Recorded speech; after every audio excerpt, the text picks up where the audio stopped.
Salut étincelle, c'est Jeffa. Je te retrouve aujourd'hui pour la méditation de nouvelle lune, durant laquelle je vais tirer 3 cartes de 3 oracles différents. Les lettres hébraïques de Mariella, l'oracle du soleil, le Rider-Waite Tarot. Tu retrouveras toutes les précisions concernant ces 3 oracles, les références dans la barre de description en dessous de la vidéo. Je fais une petite parenthèse pour célébrer Rosh Hashanah avec tous mes amis juifs. À tous et toutes, je vous souhaite Shana Tova, une belle année pleine d'amour, de douceur, de miel, de bénédiction pour vous tous et pour vos familles. Je vous fais de gros bisous et je vous remercie de m'accompagner moi sur mon chemin spirituel. Cette nouvelle lune nous parle, il y a une forte énergie de feu, de réalisation, de passer à l'action, de faire des choses très concrètement. C'est ce que nous dit CAF. CAF nous parle du soleil. Le soleil, c'est du feu. Le soleil, ça brûle et le feu aussi. Tout comme cette carte-ci. Cette carte-ci, c'est la carte de la vengeance. Elle représente en fait le Mars dans le signe du Scorpion. On est vraiment dans quelque chose qui demande en fait une émotion, quelle qu'elle soit, qui demande à être canalisée.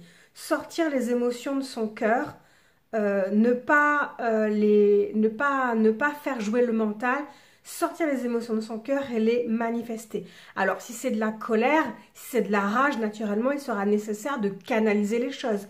Mais il va être important de les manifester parce que finalement c'est ton âme en fait qui a besoin d'exprimer quelque chose et ça c'est vraiment très important. Je reviens sur cette carte-là parce que c'est marqué vengeance. Et je ne suis pas en train de t'appeler à la vengeance parce que ça ne sert à rien. Mis à part créer du karma qui ne sert à rien. Ici, si tu regardes bien, tu as un guerrier. Il a son casque, il a son glaive, le glaive de l'épée de la vérité, le casque de l'intelligence. Et il brandit une tête. Il brandit une tête qu'il a décapitée. Donc on est en train de te dire en fait qu'il faut chercher la vérité, qu'il faut réfléchir aussi. Mais qu'il faut réfléchir correctement. Recevoir les messages de ton âme et en quelque part niquer le mental. Pour raviver la flamme, pour avoir cette flamme de la victoire. Je ne veux pas m'attarder sur cette partie-là, c'est pas une vengeance par rapport à ce couple-là, parce que le couple-là en question nous parle de l'union du soleil et de la lune. On est vraiment plutôt dans quelque chose de l'ordre de la manifestation. La lune, c'est tout ce qui est émotionnel, le soleil, c'est tout ce qui est action. Quand on est vraiment dans l'ordre quelque chose où on nous dit, ben, finalement, nos émotions vont se manifester. Il y a quelque chose qui est là, qui est dans la terre et qui est appelé en fait à sortir de terre pour se manifester. Le CAF aussi nous parle du corps en tant que récipient, en tant que temple. Je dis souvent, je te demande quel récipient es-tu? Est-ce que tu es une tasse à expresso ou est-ce que tu as un immense vasque naturel? CAF, c'est aussi la première lettre du mot hébreu Keli, qui nous parle de ce récipient sacré qui sert dans le culte. C'est un objet de culte qui permet de se nettoyer. Donc, quel Keli es-tu? Qu'est-ce que tu as envie de recevoir? Et surtout, qu'est-ce que tu as envie de manifester au monde? Quand on fait des soins énergétiques, et ceci n'est pas un jugement de valeur, quand on fait des soins énergétiques, on arrive à trouver des choses, pas des espèces de scories spirituelles, émotionnelles dans les énergies des gens. Moi, quand je demande à mon amie Nadia de Inner Healing de me faire un soin énergétique, ben oui, elle ne vient pas me dire « Oh non, Jeffa, t'en as pas besoin, t'étais nickel ». C'est pas du tout le cas. Donc, il s'agit vraiment de se nettoyer régulièrement, de se purifier, de faire attention à ces émotions que l'on garde et qu'on ne sort pas de nous. Mais je continue à dire que ces émotions doivent absolument être canalisées, dirigées, orientées. Est-ce que tu as envie d'être une Keli qui manifeste la joie, qui reçoit de la joie de sa communauté, des gens qui l'entourent? Est-ce que ces gens qui t'entourent sont des gens qui t'aident à grandir, qui te procurent de l'abondance, de l'abondance matérielle, de la joie, peu importe, mais est-ce qu'il y a une véritable fraternité dans le groupe de personnes avec qui tu évolues, ou bien est-ce que tu es plutôt du genre un peu solitaire, seul avec tes pensées, et sans vraiment personne pour t'aider, comme si tu te nourrissais, tu t'encourageais tout le temps à broyer du noir. Qu'est-ce que tu portes réellement en toi? Toutes ces choses-là qui sont toute cette espèce de...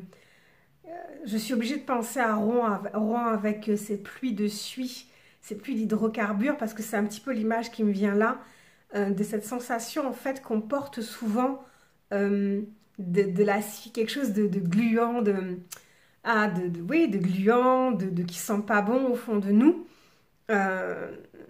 Qu'est-ce que tu fais pour le dégager de ta vie? Parce que c'est quelque chose, c'est un poids. C'est quelque chose d'indigeste, c'est véritablement un poids que tu gardes en toi. Et c'est pas nécessaire, ça ne te sert à rien, ça te fait plus de mal qu'autre chose. Là, pour moi, dans la façon dont je tiens mon jeu, j'ai vraiment cette sensation qu'il y a un choix à faire entre la joie et la colère. Ça me parle aussi de faire des choix radicaux. CAF nous a cette radicalité-là, elle pose la question, est-ce que tu es quelqu'un de tiède? Avec cette, pour ceux qui lisent un peu la Bible, cette question, cette phrase biblique qui est très impressionnante et qui dit « Dieu vomit les tièdes ». Ou est-ce que tu es quelqu'un qui prend des décisions et qui agit? Je pense que je ferai une vidéo pour parler de la tiédeur spirituelle parce que cette espèce de tiédeur-là, elle a tendance à nous laisser... Je dis que je vais faire une vidéo, mais en fait, je suis en train de la faire. Tu vois, c'est ça l'habitude quand tu parles toute seule, en fait, devant ta vidéo. Tu te rends pas compte que tu fais les choses que tu dis que tu vas faire.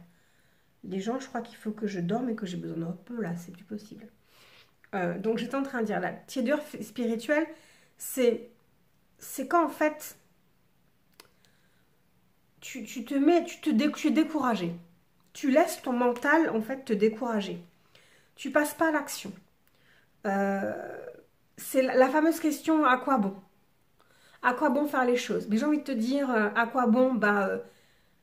Ceci n'est pas un appel au suicide, mais à quoi bon vivre alors? Si tu es là, c'est pour faire des choses.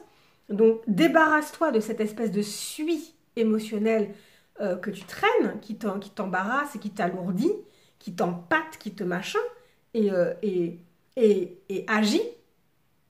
Agis, arrête d'avoir peur de l'échec, arrête d'avoir peur de la honte, arrête d'avoir peur d'être rejeté, agis, prends ta place, fais quelque chose. Si tu ne sais pas comment t'y prendre, tu peux venir aussi avec moi dans une consultation.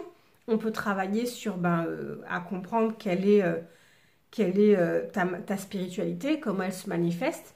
On peut travailler également à transmuter un petit peu toutes ces blessures que tu as pu rencontrer et qui t'empêchent d'être pleinement, de manifester ton essence.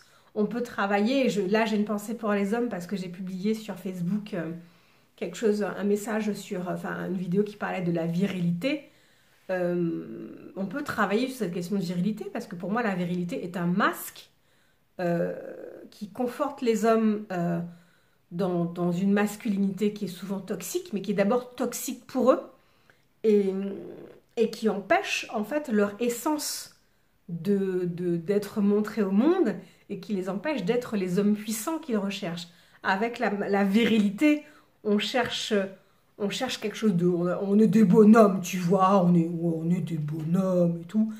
On a posé nos couilles sur la table et tout, on a de l'honneur, machin. Mais c'est une espèce de force, c'est une espèce de masque social qui ne laisse pas de place à la fragilité, qui ne laisse pas de place à cette essence-là, à cette capacité à être tout simplement. Ça demande de la force, donc la force, ça demande de l'effort, c'est du travail. Et comme je vous dis souvent, moi je suis une grosse feignasse, moi je préfère la puissance. Je préfère travailler dans la puissance plutôt que dans la force. Et la puissance, en fait, elle ne va pas dépendre de mon entourage, elle va dépendre de moi. Elle va dépendre de la connaissance que j'ai de moi-même, de la connaissance que j'ai de mes forces, de mes faiblesses, de mes zones d'ombre comme de mes zones de lumière. Et à partir du moment où je suis, ben j'ai rien à prouver à personne en fait, tout simplement. Voilà. Donc, si tu as envie de travailler tout ça, tu peux prendre contact avec moi parce que c'est vraiment des questions que j'aime travailler en entretien et qui me semblent nécessaires. Donc, cette nouvelle lune-là, quelle action je vais poser? Quelle action je vais poser? Quel récipient j'ai envie d'être? Et puis surtout, en fait, globalement, comment est-ce que je considère mon corps?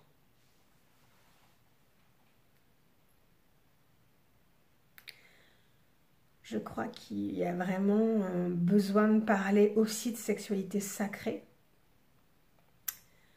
Je pense que par contre la sexualité sacrée mériterait en soi une autre vidéo, véritablement. Pour le coup, je ne suis pas en train de dire que je suis en train de parler d'eux, mais je pense que je vais effectivement faire une autre vidéo pour parler de sexualité sacrée et de transmutation sexuelle. Je crois que ce sont deux thématiques qui demandent à être abordées et que d'ailleurs je développerai dans les circonférences qui commencent à partir du mois de novembre. Donc vous avez encore une lunaison pour vous préparer. Ces circonférences se font en présentiel à Toulouse, au Salon de Telle-Isabelle, 28 avenue de Lombès. Préparez-vous, abonnez-vous à la page Facebook, guettez les événements pour ne pas louper ça, quoi. Dans les autres rendez-vous de ce mois d'octobre, le 12 octobre, je suis invitée à Bayonne par La Ressourcière, qui est une association de Bayonne. Je vais présenter une conférence. On va parler de sortir de sa caverne. Alors c'est bizarre parce que comme on est en automne, on a plutôt envie de rentrer dans sa caverne. Mais là, on va sortir de sa caverne, en fait. C'est la lune, elle a dit qu'il faut sortir de sa caverne, tu vois. Il faut sortir de sa caverne. Donc, ce n'est pas à titre définitif, mais on va beaucoup parler de ça. Il y a une autre thérapeute qui va vous présenter la méthode de... Alors, je sais pas, je connais pas trop et j'ai hâte de découvrir ça. C'est une approche corporelle pour travailler sur le stress, sur la mobilité.